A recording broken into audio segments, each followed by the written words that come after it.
അസ്സലാമു അലൈക്കും വറഹ്മത്തുള്ളാഹ്.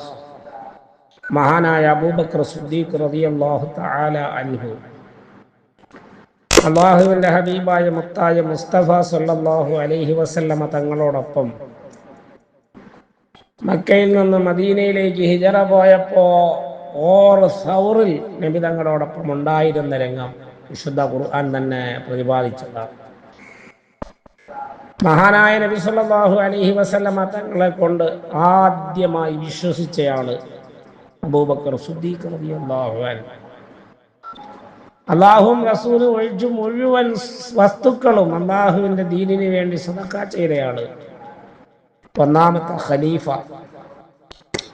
ഇതൊക്കെയാണെങ്കിൽ പോലും നാളെ ആഖിറത്തിന്റെ സ്ഥിതി എന്താണെന്ന് ഓർത്ത് കരഞ്ഞുകൊണ്ടിരുന്ന മഹാനായ അബൂബക്കർ സിദ്ദീഖ് റളിയല്ലാഹു അൻഹു.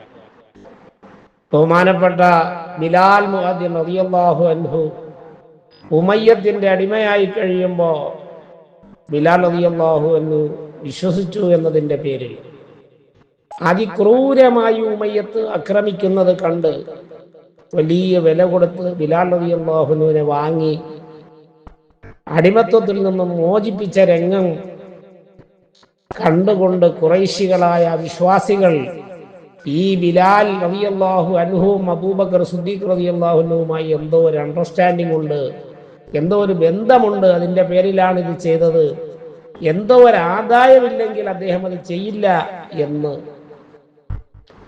ഖുറൈശികൾ പറഞ്ഞു പരത്തിയപ്പോൾ മഹാനായ അബൂബക്കർ സിദ്ദീഖ് റളിയല്ലാഹു അൻഹുവിനെ കുറിച്ച് വിശുദ്ധ ഖുർആൻ തന്നെ വളരെ വ്യക്തമായി പറഞ്ഞു. അള്ളാഹു തന്നെ പറഞ്ഞു അബൂബക്കർ സിദ്ദീഖ് റളിയല്ലാഹു അൻഹുവിനെ കുറിച്ച്, ഫമാലി അഹദിൻ ഇൻദഹു മിൻ നിഅമത്തിൻ തുജ്സാ. അബൂബക്കർ സിദ്ദീഖ് റളിയല്ലാഹു അൻഹുവിന് പ്രത്യുപകാരം നൽകാൻ വേണ്ടി ഒരു കാര്യവുമാരുടെ അടുക്കലുമില്ല. അങ്ങനെ പ്രത്യുപകാരം നൽകാൻ വേണ്ടിയുള്ള ബാധ്യതകളൊന്നും അബൂബക്കർ സിദ്ദീഖ് റളിയല്ലാഹു അൻഹുവിന് ഇല്ല. അബൂബക്കർ സിദ്ദീഖ് റളിയല്ലാഹു അൻഹു ബിലാൽ റളിയല്ലാഹു അൻഹുവിനെ അടിമത്വത്തിൽ നിന്ന് മോചിപ്പിച്ചത് ഉന്നതനായ റബ്ബിന്റെ പൊരുത്തം മാത്രം ലക്ഷ്യം വെച്ചുകൊണ്ടാണ് എന്ന് ഖുർആൻ. അബൂബക്കർ സിദ്ദീഖ് റളിയല്ലാഹു അൻഹു ജീവിതത്തിലുടനീളമുള്ള മുഴുവൻ പ്രവർത്തനങ്ങളും അള്ളാഹുവിന്റെ തൃപ്തിക്കും പൊരുത്തത്തിനും വേണ്ടി മാത്രമാണ് ചെയ്തിരുന്നത്.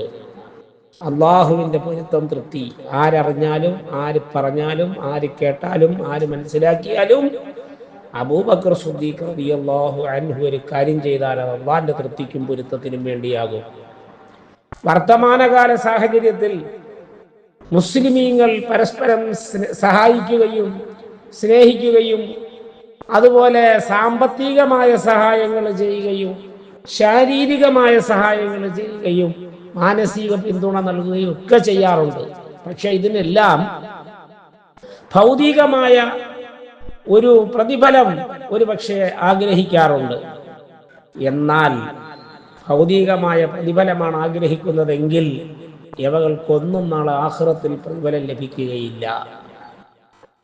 മറിച്ച് ചെയ്യുന്ന സഹായങ്ങൾക്ക്, ചെയ്യുന്ന മാനസിക പിന്തുണകൾക്ക്, ശാരീരിക സഹായങ്ങൾക്ക്, സാമ്പത്തിക സഹായങ്ങൾക്ക് ചെയ്യുക, ഇതുകൊണ്ടുള്ള ലക്ഷ്യം നാളെ ആഖിറത്തിൽ അള്ളാന്റെ അടുക്കലുള്ള പ്രതിഫലമാണ്, അള്ളാന്റെ പൊരുത്തമാണ് എന്നാണെങ്കിൽ നാളെ ആഖിറത്തിൽ ഉയർന്ന പ്രതിഫലം കിട്ടും.